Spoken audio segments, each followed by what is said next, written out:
With the third pick in the 2017 NBA Draft, the Boston Celtics select Jason Tatum from Duke University.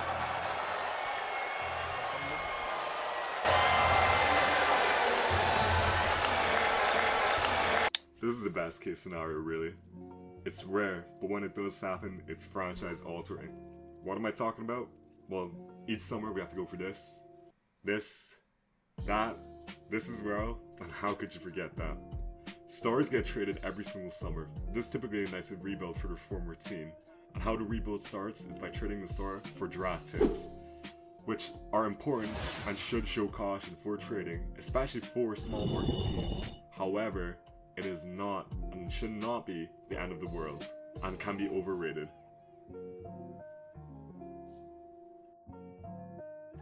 Yes. But how did we get here?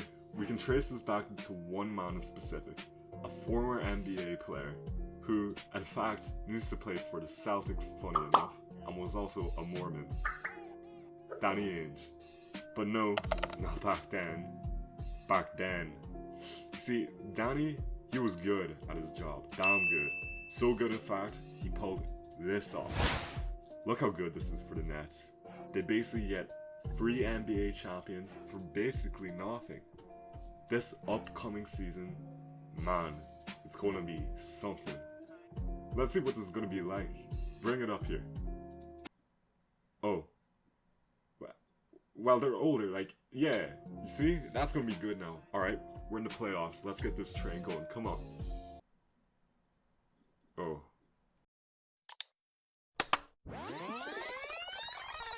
Okay, let's rethink this through. We still got 3 good players that we can trade. 2 greatly disgruntled players that will turn out to be nothing. So that was a disaster, but the Nets can still rebuild, right? No.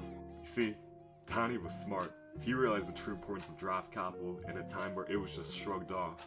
See, this forces the Nets to be bad, and they can't even be rewarded for being bad because their picks just go to Boston.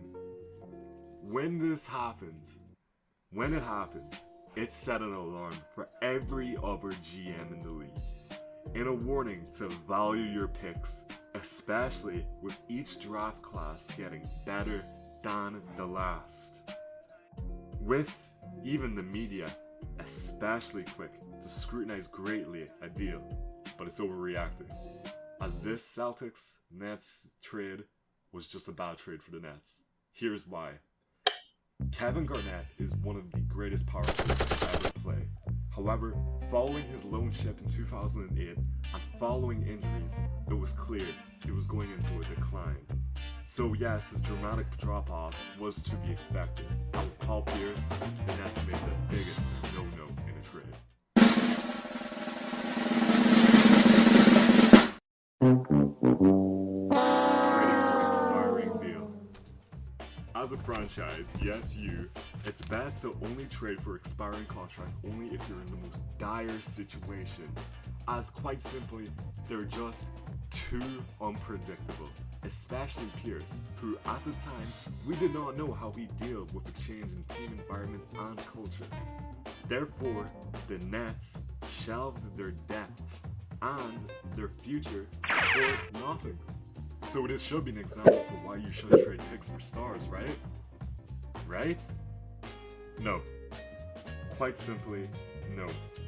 This situation happened because it was a bad trade indeed, and should have been seen in a way not because you should trade picks for stars, but instead you should be cautious for what exactly you do trade for. To understand why draft picks are not the be-all end-all, let's look at 3 main teams in dire draft situations and how they can overcome it, as what team will be better to start off with than the Brooklyn Nets. Again. Let's go back to 2022. Nets made an all-in trade the season prior for none other than James Harden, who they gave up key depth, youth, and importantly, a plethora of picks for. Just for him to request a trade and get traded to Philly after an 80-game rental for 2 solid role players who eventually, left for nothing. And oh yeah, Ben Simmons as well, who as of 2023 still is barely playing. So how do the Nets recoup all this picks? Well, they still got 2 other perfectly sound players which they traded for solid depth, future franchise players, and as many picks as you could even dream of, man. And it's as simple as that. Meaning that this whole 2-year charade with James Harden ordeal, the Nets had a problem. They really did. Let me repeat. With this James Harden situation, the Nets truly and did have the definition that they had a problem. But most importantly, they easily fixed it. And arguably are in an even better situation than they were in before, because they realized they had 2 other star players that they could trade for even more stuff that they could have got from James Harden. Funny enough, however, our next team put themselves into a similar situation. However, just like the Brooklyn Nets, they can get themselves out of that situation by trading their current players. Now, what team am I talking about exactly right now? Well, you probably heard about them recently in NBA news. They're none other than the Minnesota Timberwolves. Which, this problem is not down to the coaching staff. It's not down to any of their multiple players like Ant, Cat, or Mike Conley. It, of course, is down to one man. One man, one trade. Rudy Gobert. As, let's look back. Before Rudy Gobert got traded, the Timberwolves could have been dark horse contenders if they kept this youthful and varied depth. But instead, they gave it up and future picks just for Rudy Gobert, a massive overpay. Which, if we are being honest here, looking back, it's especially sad, as these traded picks would end up being role players to many contenders. But this was given for just Rudy Gobert, and again, could be said, a bad trade, as they got rid of key depth for a one-dimensional player. Similar to the Nets, let's look at how they can fix this situation, as the best thing to do is really, when we're looking into the Minnesota Timberwolves' position, there's only one way they can go around this. They need to be stubborn and commit to the trade, because this will increase the value of the team greatly, as if they build on this trade and Rudy's value, this will keep up recouping picks and pieces. They could look at their existing roster and tailor it in order to fit Rudy and his fit within the team. So, yeah. Overall, making the trade a better and hopefully, if worse comes to worst, allows Minnesota to just accept long-term mediocrity until they have their own picks back and not be bad and let some other team enjoy them being bad and the picks that they might get from being bad, just like a certain other team.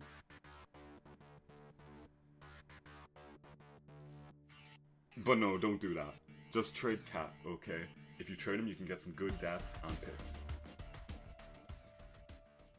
So finally, this last team we'll look at is kind of an outlier because they simply can just ignore the draft by gaining new talent through free agency and their own location. And we are talking about no other infamous team in the NBA, especially regarding their location, than the LA Clippers. As quite simply, they do not care about draft picks, and realistically, they do not need to either. I mean, look at this.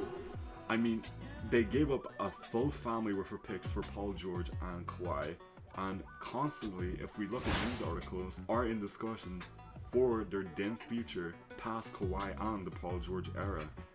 Yet, at the exact same time, are also constantly, every year, considered the deepest team in the league, with every single year as well.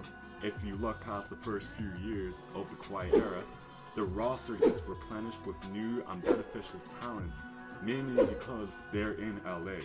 which is every player's dream city to play for because they're celebrities, and LA is the city of wealth, fame, and culture. And in LA as well, we'll fully be able to experience this overall, especially since there is lower pressure playing for the Clippers than the Lakers. If we can personify this situation right now, let's look at two main guys right now. Both Mason Plumlee and Russell Westbrook are two good, two excellent players who opted to come back to LA on greatly team-friendly deals, much less than what they're actually worth, because they wanted to play in LA, which is their home, and quite frankly, they'll be able to enjoy the benefits listed. So yeah, that's why draft picks are overrated. Thanks for watching.